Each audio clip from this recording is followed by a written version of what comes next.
અમરેલી જિલ્લાના Khambha police station વિસ્તારમાંથી પકડાયેલ વિદેશી દારૂનો કાયદેસરની કાર્યવાહી હેઠળ નાશ કરવામાં આવ્યો। આ કાર્યવાહી દરમિયાન કુલ 12,845 બોટલોનો જથ્થો અંદાજિત ₹59,95,871ની કિંમતનો મુદ્દામાલ નષ્ટ કરવામાં આવ્યો હતો। આ કામગીરી ધારીના ચલાલા નજીક આવેલ બલાડા ચોકડી પાસે ખુલ્લી જગ્યા ખાતે ધારી ડિવિઝનના એએસપી જયવીર ગઢવી, એસડીએમ જાડેજા, નશાબંધી અધિકારી ખાંભા પોલીસ સ્ટેશનના પીઆઈ ચુડાસમા, મામલતદાર ખાંભા પ્રાંત અધિકારી ધારી તથા અમરેલી ફાયર વિભાગની હાજરીમાં કરવામાં આવી હતી। ત્યારે ચલાલા પોલીસ સ્ટેશનના પીઆઈ રતન દ્વારા યોગ્ય બંદોબસ્ત ગોઠવી સમગ્ર કાર્યવાહી શાંતિપૂર્ણ રીતે પૂર્ણ કરવામાં આવી હતી। આજ રોજ ધારી ડિવિઝનના ખાંભા પોલીસ સ્ટેશનના જે પ્રોહિબિશનનો મુદ્દામાલ છે એને નાશની કામગીરી રાખવામાં આવેલી છે, જેનામાં માનનીય એસડીએમ ધારી સાહેબ, ખાંભા પીઆઈ અને જે પ્રોહિબિશન અધિકારીઓ છે હાજર રહેલા છે।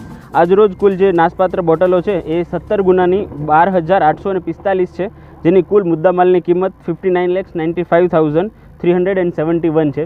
દરેક અધિકારીઓની ઉપસ્થિતિમાં આજે છે બધી બોટલોનો એનો નિકાલ કરવામાં આવેલું છે। મેહુલ ત્રિવેદી સાથે CN24 ન્યૂઝ અમરેલી। હવે જુઓ દેશ દુનિયાની તમામ ખબરો તમારી આંગળીના ટેરવે। ઉઠાવો મોબાઈલ અને ગૂગલ પ્લે સ્ટોર પરથી ડાઉનલોડ કરો અમારી CN24 ન્યૂઝ મોબાઈલ એપ।